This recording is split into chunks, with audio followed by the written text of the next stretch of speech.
दुश्मन को अपनी जान कहते हैं, मोहब्बत की इसी मिट्टी को हिंदुस्तान कहते हैं, हिंदुस्तान कहते हैं। जो दुनिया में सुनाई दे उसे कहते हैं खामोशी, जो आंखों में दिखाई दे उसे तूफान कहते हैं। जो ये दीवार का सुराग है साहब, जो ये दीवार का सुराग चाइना, अमेरिका, पाकिस्तान साजिशों का हिस्सा है, मगर हम तो इसे अपने घर का रोशनदान कहते हैं, अपने घर का रोशनदान कहते हैं।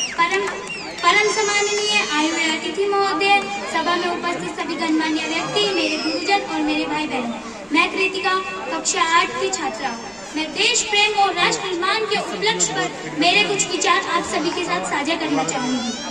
आजादी का असली मतलब वही समझ सकता है जिसने कभी गुलामी की हो। हम सौभाग्यशाली हैं कि हमने एक स्वतंत्र भारत में जन्म लिया। यूं तो आजादी की लौ 1857 में ही जल चुकी थी, जो विशाल बनकर 1947 में हमारे देश को आजाद कराई। प्राचीन, मध्यकालीन और वर्तमान काल के उदाहरणों से स्पष्ट करना चाहूंगी कि जब हम फिरंगों के घेरों में फंस गए थे तो रंग दे बसंती चोला की एक आवाज पर टोलों के टोले उमड़ आते थे और खून में आने वाला 5-5 डिग्री का तूफान अंग्रेजी शासकों की जड़ों में तूफान ले आता था। लोग मर जाते थे, मिट जाते थे, फांसी चढ़ जाते थे, तो वो भी अपनी देशभक्ति साबित कर रहे होते थे, क्योंकि ये उस दौर की कसौटी थी। उसके बाद 62, 65 और 71 के युद्धों में अपना सुहाग गवा देने वाली औरत जब घर के ये हालात हो जाया करते थे कि प्यार भी भरपूर गया, मांग का सिंदूर गया, प्यार भी भरपूर गया, मांग का सिंदूर गया, नन्हे ननिहालों की लंगोटियां चली गई, छोटी छोटी बेटियों की चोटियां चली गई, बाप की कमाई गई, भाई की पढ़ाई गई।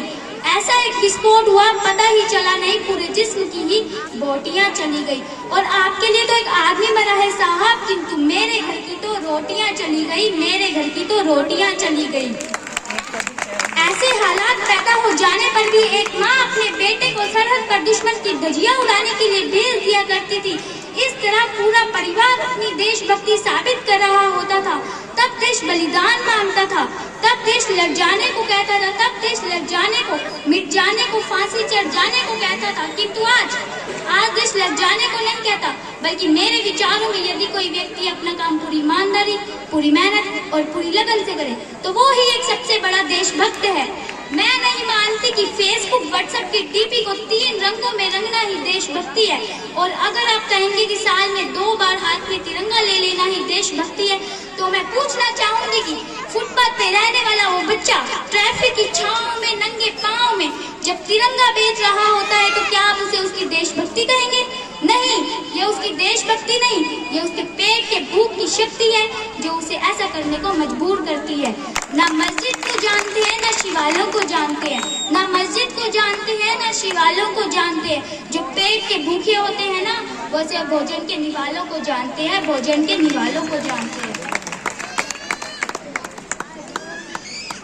ना सरकार मेरी है, ना रंग मेरा है, ना सरकार मेरी है, ना रंग मेरा है, ना ही ये बड़ा सा नाम मेरा है। बस इतनी सी बात का गुरूर है मुझे कि मैं भारत की हूँ और ये भारत मेरा है और ये भारत मेरा है। मैं सैल्यूट करना चाहूंगी सड़क पर खड़े हर उस जवान को, इस देश की पुलिस, प्रशासन और किसान को, इस देश के हर उस व्यक्ति को जो अपना काम पूरी ईमानदारी, पूरी मेहनत और पूरी लगन से करते हैं, जिनके बिना राष्ट्र निर्माण की कल्पना करना भी असंभव सा लगता है।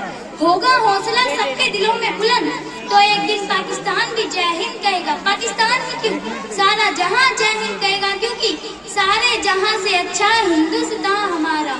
हम बुलबुलें हैं इसकी, ये गुलिस्तान हमारा, ये गुलिस्तान हमारा। वंदे मातरम। जय हिंद।